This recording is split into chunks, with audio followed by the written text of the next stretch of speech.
Assalamualaikum warahmatullahi wabarakatuh. Selamat sore. Bincang hukum kali ini akan membahas seputar kenaikan BPJS jilid kedua dengan narasumber Bapak Muhammad Soleh yang biasa saya panggil Mas Soleh. Kita akan membahas seputar beberapa hal terkait dengan BPJS, antara lain sejarah BPJS, praktek pengelolaan BPJS, dan apakah BPJS itu tetap perlu dipertahankan atau dibubarkan. Mari kita saksikan. Warahmatullahi wabarakatuh. Selamat sore. Apa kabar, Mas? Warahmatullahi wabarakatuh. Terima kasih, Mas, sudah berkenan bincang bersama saya pada channel Bincang Hukum dan Politik bersama Dr. Ufron. Hari ini saya tentu pertama mengapresiasi Mas terkait dengan permohonan uji material Mas Soleh untuk yang kedua kalinya terkait dengan kenaikan BPJS. Tentu saya sebenarnya tidak pada soal-soal yang agak teknis gitu, Mas, soal pengajuan permohonan itu, tapi mungkin saya pada soal-soal yang mungkin agak saya mulai begini, Mas. Kenapa sebenarnya apa betul bahwa sebenarnya Perpres 64 tahun 2020 itu sebenarnya dalam pertimbangannya itu adalah menjalankan amar putusan MA katanya, dengan membuat skala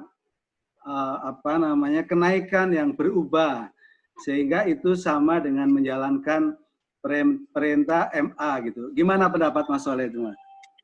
Ya, kalau itu menjadi argumentasi pihak pemerintah, menurut saya salah besar.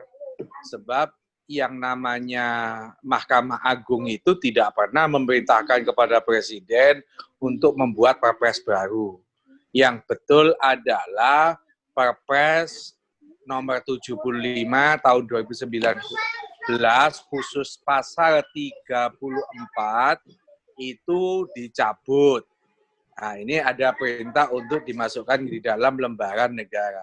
Artinya, ya kalau itu sudah dibatalkan khusus pasal 34, maka Perpres 75 masih tetap aktif, masih menjadi hukum positif, kan gitu loh. Nggak ada perintah untuk harus membuat aturan baru, enggak. Karena kalau ketika itu dibatalkan, bukan berarti untuk iuran BPJS akan menjadi kekosongan hukum. Berbeda kalau itu dibatalkan menjadi kekosongan hukum, maka akan ada perintah untuk membuat peraturan baru supaya tidak terjadi kekosongan hukum. Nah, kalau pasal 34 Perpres 75 itu dibatalkan, maka kembali kepada pasal 34 Perpres 82 tahun 2018. Jadi menurut saya ini hanya akal-akalannya pemerintah supaya dia tidak dipersalahkan, maka dia berdalih bahwa Perpres 64 itu menindaklanjuti amar putusan dari putusan Mahkamah Agung. Mas, ada kesan yang saya baca gitu, karena kita kan sama-sama pembelajar hukum gitu.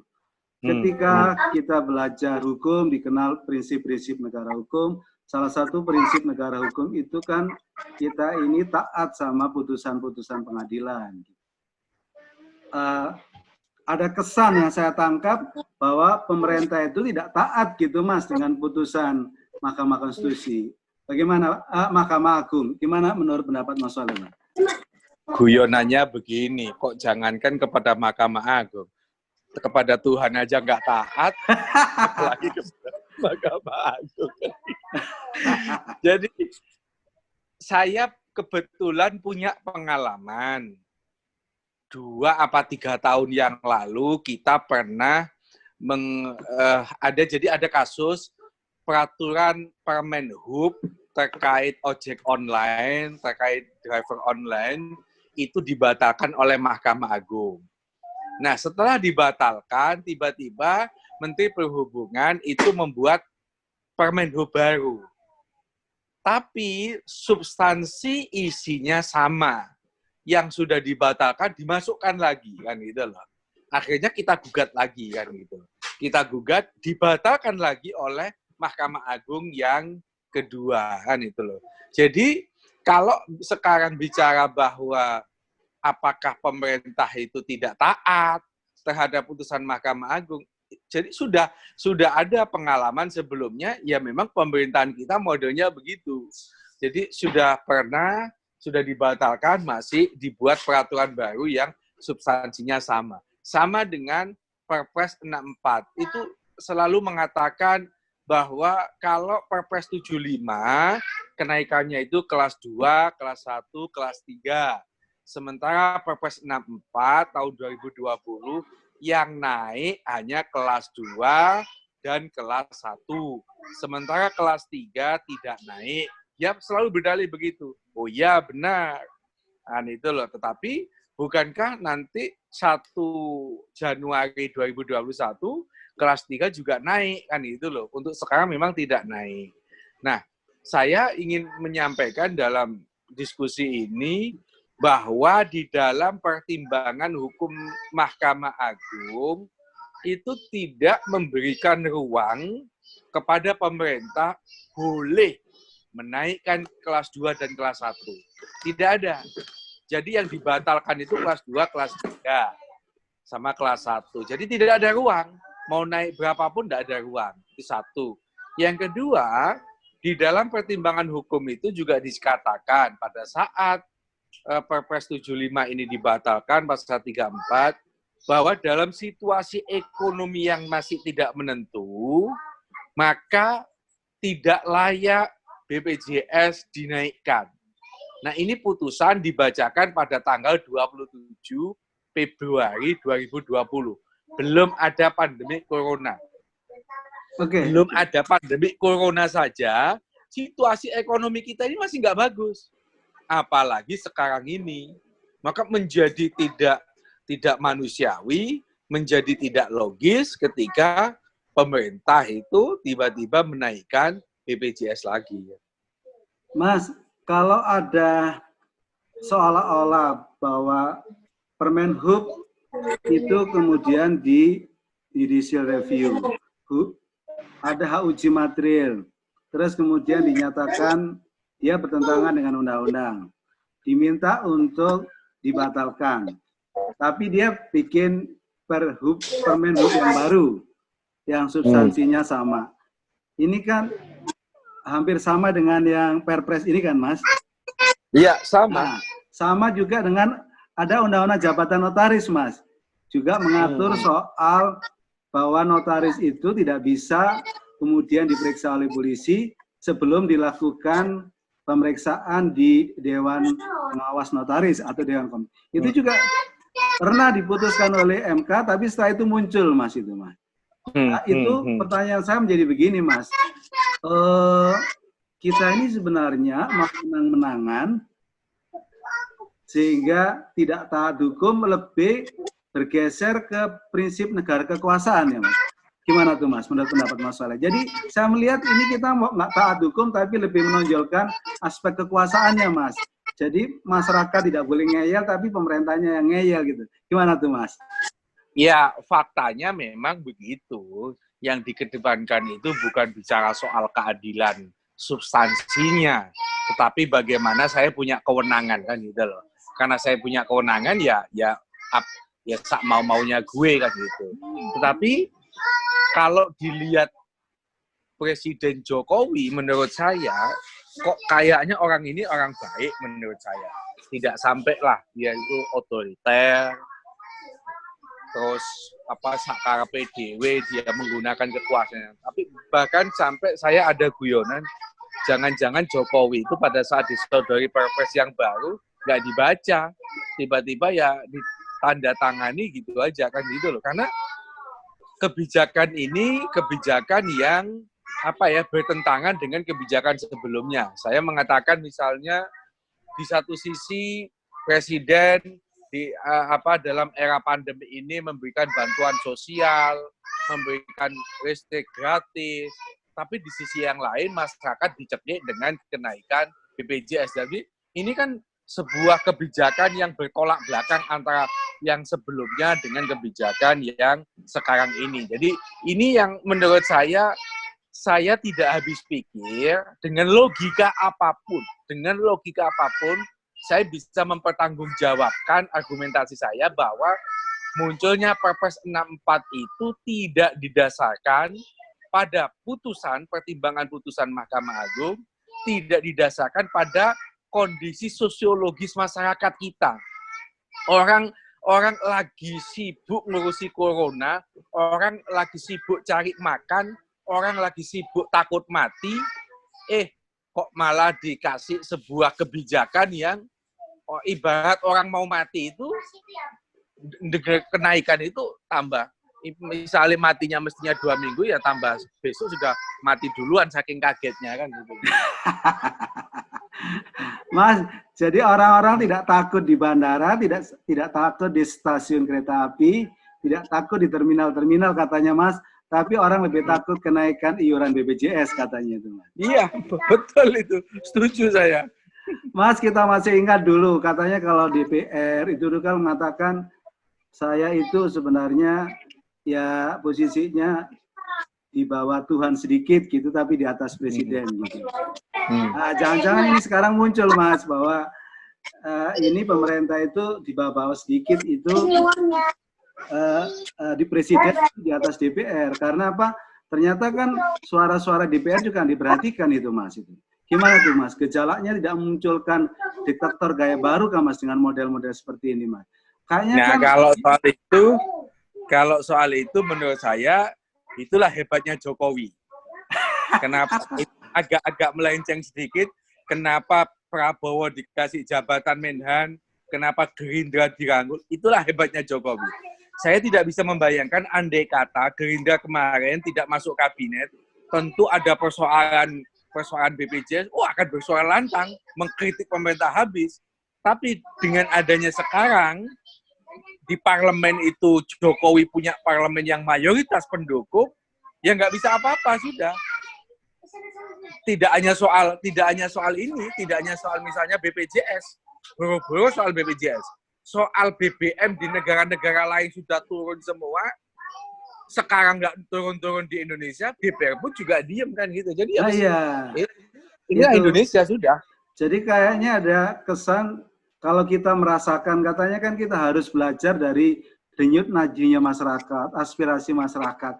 Tapi kayaknya ini ya Mas ya, tidak merasakan kesulitan masyarakat gitu. Sehingga kalau lagu dangdut itu teganya gitu loh Mas, ini menaikkan tanpa kemudian bisa merasakan kepedulian masyarakat gitu.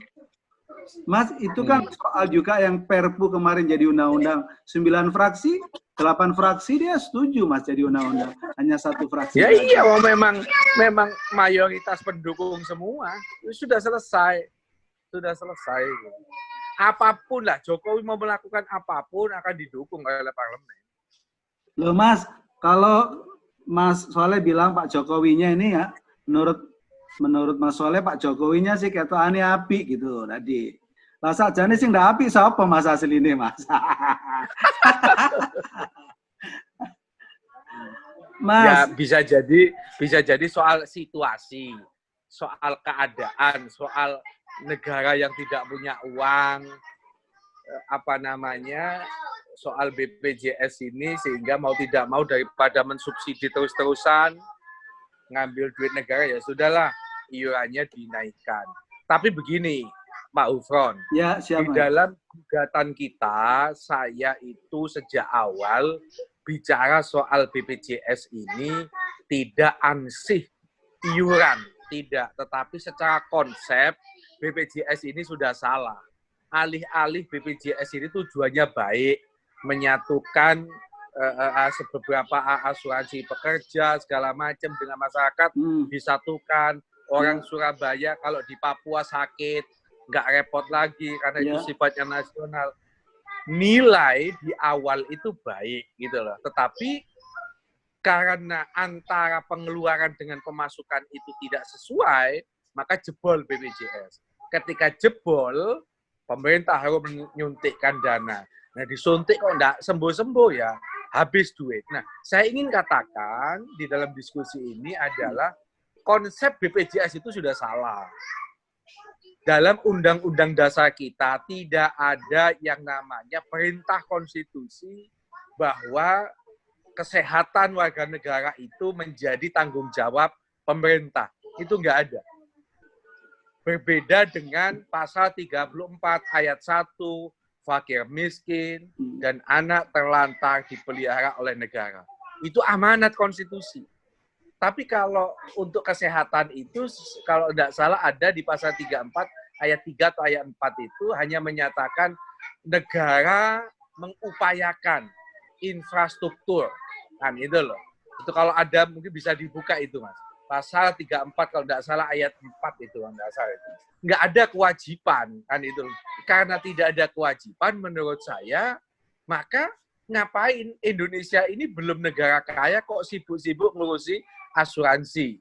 Kecuali kalau memang ada orang miskin tidak mampu, maka itu dibantu oleh negara, saya setuju. Tapi BPJS konsepnya kan tidak begitu. Seluruh warga negara diwajibkan ikut dengan membayar iuran. Nah, pertanyaannya adalah kalau orang miskin yang ikut, monggo. Kalau setengah kaya, orang kaya, jebol BPJS. Nah, dibanding dia ikut asuransi swasta, lah, saya ikut BPJS, bisa ganti ring jantung, bisa ini, bisa itu. Nah, ini yang tidak dipikirkan oleh pemerintah, konsepnya itu. Yaitu, sehingga jebol seperti itu. Makanya saya waktu sidang di MK, karena Undang-Undang BPJS ini 24 tahun 2011 sudah pernah kita uji di MK, kita meyakinkan kepada MK, maka tidak boleh model kayak begini jebol, sampai kapanpun bangkrut ini kan. Karena orang-orang ini akan semua, orang-orang kaya, daripada dia bayar ratusan juta, lebih baik ikut BPJS, setelah itu nggak bayar lagi kan. Mas, itu di pasal 34 yang ayat 2, Mas, negara mengembangkan sistem jaminan sosial bagi seluruh rakyat dan memberdayakan masyarakat yang lemah dan tidak mampu sesuai dengan martabat kemanusiaan. Kan ini kan, Mas, payungnya, Mas, tentang sistem jaminan sosial. Tapi itu payung itu, Mas, kalau dibaca nggak ada kewajiban loh ya. Baru di ayat 3-nya itu negara bertanggung jawab atas penyediaan fasilitas pelayanan kesehatan dan fasilitas pelayanan umum yang layak. Nah, yang dimaksud fasilitas ini kan rumah sakit. Yang dimaksud fasilitas kesehatan itu infrastruktur rumah sakit. Wajar kalau ada puskesmas di setiap kecamatan, wajar ada RSUD di setiap kabupaten. Tapi tidak pernah dari dulu RSUD itu gratis. Enggak. Jadi itu hanya fasilitasnya yang diupayakan.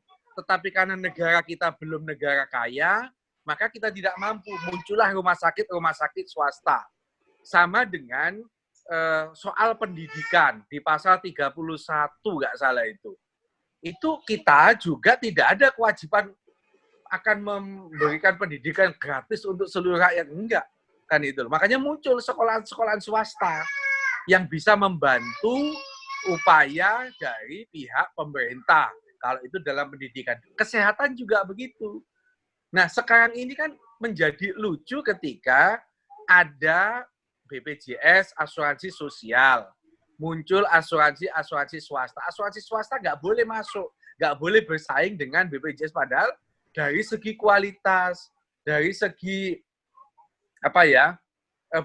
bekerjanya melindungi pasien itu anggota swasta jauh lebih bagus dibanding dengan BPJS gitu. Sehingga saya waktu itu menyatakan, dan di dalam gugatan kita di MA itu juga begitu.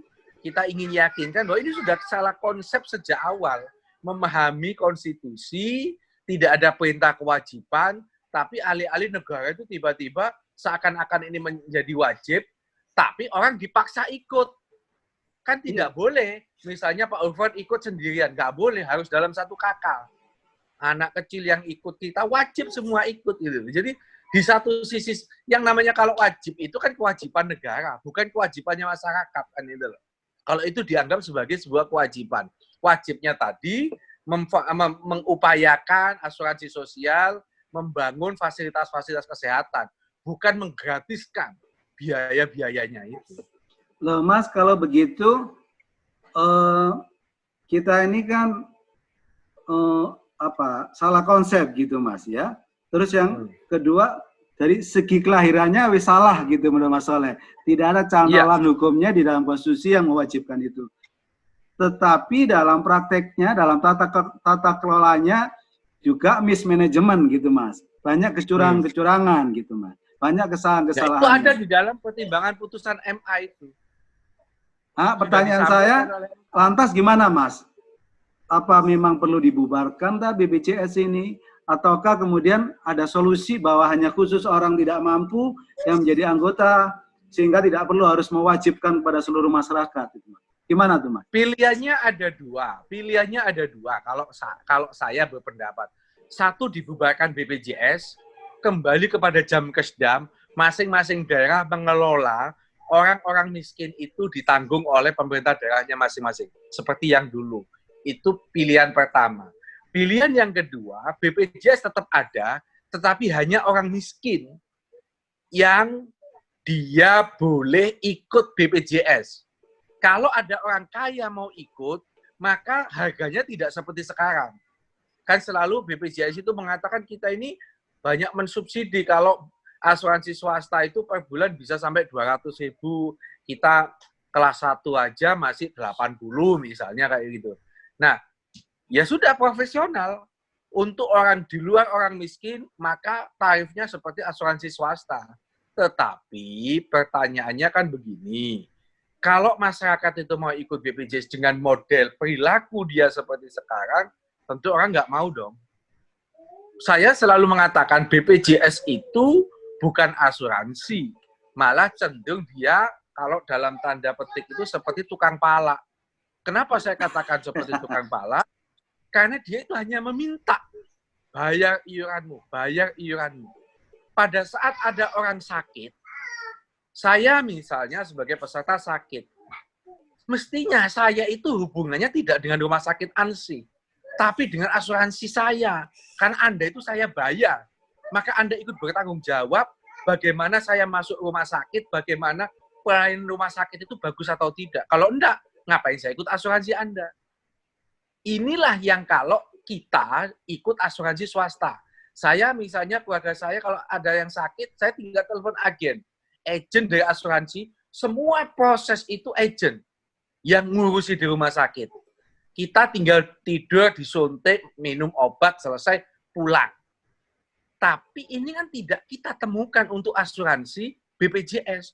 Orang datang tiba-tiba datang sendiri tanpa ada tahu pihak BPJS itu bagaimana advokasinya, pertanggungjawabannya, tiba-tiba ditolak oleh rumah sakit yang dibilang penuh lah, begini.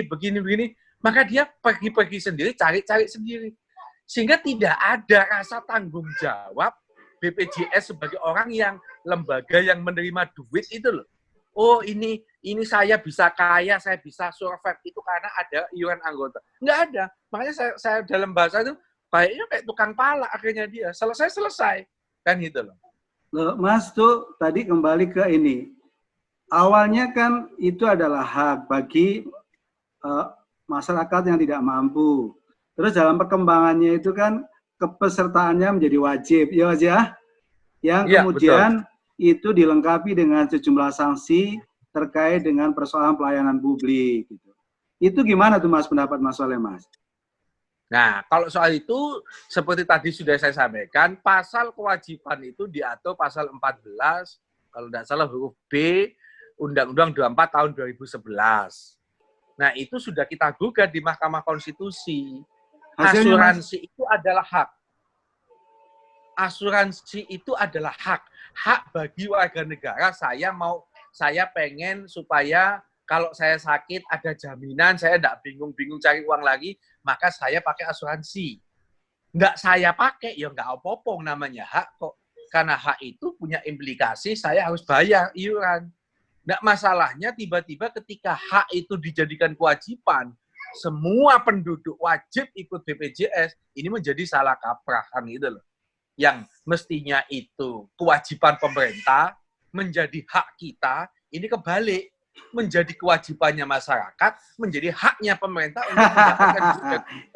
Jadi ini sudah saya jelas. Makanya pada saat pasal itu kita gugat di Mahkamah Konstitusi, waktu itu saya yakin menang, karena ini sudah salah kaprah kan itu. Tapi ternyata MK menolak gugatan kita, ya sudah. Maka Apa ya alasannya, Mas? Apa reasoningnya, Mas? MK kemudian menolak, reasoning Mas? MK adalah bahwa BPJS itu tidak murni asuransi. BPJS itu kalau disebut asuransi adalah asuransi sosial. Asuransi Jadi bentuk sosial. pertanggungjawaban negara melindungi harkat martabat warga negaranya. Muncullah BPJS itu. Satu. Yang kedua, kepesertaannya pun, kalaupun ini diwajibkan, tapi bersifat gotong royong. Orang satu membantu yang lain. Saya sebagai hakim juga ikut. Masa Pak Soleh ini tidak mau membantu orang lain? Loh, saya katakan, kalau soal membantu, saya sudah bayar pajak. Ya. Pajak kita itu dikelola oleh negara buat jalan, buat pendidikan, buat rumah sakit. Ngapain kita harus ikut-ikutan lagi? Sudah selesai pada itu soal pajak. Nggak bisa kalau ini dikait-kaitkan dengan asuransi sosial, ini gotong royong. Yang namanya asuransi, waktu itu kita sampaikan, semuanya pasti gotong royong. Ada 100 orang ikut, belum tentu semua sakit. Maka yang tidak sakit, bantu yang sakit. Itu konsep asuransi, tidak hanya konsep BPJS, saya sampaikan begitu. Oke Mas, berarti kembali ke akar masalahnya, sebenarnya tidak hanya konsepnya yang tidak tepat dari segi kelahirannya, tapi dalam praktek pengelolaannya, kepesertaannya juga menjadi tidak tepat ya Mas ya? Tidak tepat, berbelit-belit, dia mengacu, dia punya konsep rujukan berjenjang, orang sakit tidak boleh langsung ke rumah sakit, tapi harus ke puskesmas dulu. Dari puskesmas, nanti kalau tidak ngatasi, dirujuk ke tipe C tidak ngatasi, ke D, terus begitu. Orang mati di jalan kalau model kayak begini. Ya, Mas kembali ke soal, kalau ini Mas Soleh kan dalam berbagai kesempatan di media massa kan mengatakan yakin bahwa ini uji materialnya itu dikabulkan, Mas. Kenapa, Mas? Ya karena itu tadi bahwa secara substansi pasal ini sudah pernah dibatalkan oleh Mahkamah Agung, tapi masih diberlakukan lagi oleh Presiden. Kan menjadi tidak lucu kalau tiba-tiba gugatan kita ditolak, padahal pasalnya substansinya sama. Terus kita juga mengacu menjadi argumentasi kita terhadap argumentasi di dalam gugatan yang kedua ini adalah salah satunya ada pertimbangan-pertimbangan dari putusan Mahkamah Agung itu. Jadi yang menjadi lucu kalau itu tidak dikabulkan. Saya yakin itu dikabulkan dan 2 tahun yang lalu pun ada pengalaman yang sama, toh juga dikabulkan juga. Jadi ini lebih ke aspek ya Mas, menjaga legal certainty ya, soal kepastian hukumnya ya, kalau menurut saya, selain pada aspek keadilan ya. Mas, kira-kira dengan dia ngeyel terus kemudian menaikkan lagi itu, kira-kira bagaimana Mas independensi Mahkamah Agung atau Kamartun itu menurut Mas Soleh, Mas? Saya tentu no comment, saya tidak berandai-andai karena selama ini memang saya banyak gugatan di MA itu juga yang yakin menang, nyatanya tidak menang. Tapi juga ada yang dimenangkan, sehingga saya tidak coba melihat posisi Mahkamah Agung. Tetapi saya lebih melihat kepada materi hukumnya. Materi hukumnya ini kita di atas angin, ini bagus. Insya Allah, saya yakin itu pasti akan dikabulkan. Mas, kalau saja dikabulkan, kemudian berdasarkan pengalaman, terus pemerintah mengeluarkan, Presiden mengeluarkan Perpres baru tentang kenaikan. Sampai kapan Mas proses seperti itu, Mas? Sampai kiamat. Loh, Mas, kepastian hukum loh, itu juga kalau, yang dikritik oleh iya, ahli-ahli hukum. Nggak ada kepastian hukum kalau modelnya kayak begini. Ya Mas, terus gimana tuh Mas? Katanya kita punya pasal 1 ayat 3, ini adalah negara hukum, kita mesti taat kepada hukum, tidak saja rakyatnya, tapi pemerintahnya juga harus taat kepada hukum. Loh Mas, kalau seperti Saya itu tidak gimana tuh mau Mas? berandai-andai lagi Pak Ufron, tetapi insya Allah kalau ini dikabulkan, maka ya sudah, di end buat pemerintah. Nggak mungkin lagi, pilihannya cuma yaitu tadi, mau dibubarkan BPJS atau kembali ke model-model jam kesda sebelumnya. Saya nggak yakin kalau dikabulkan nanti bikin lagi, sampai ono tersanjung 1, tersanjung 2, selesai. Oke Mas, terima kasih. Oke, Selamat sama-sama Pak sore, Ufron. moga-moga bermanfaat. Assalamualaikum Amin, warahmatullahi amin. wabarakatuh. Waalaikumsalam warahmatullahi wabarakatuh.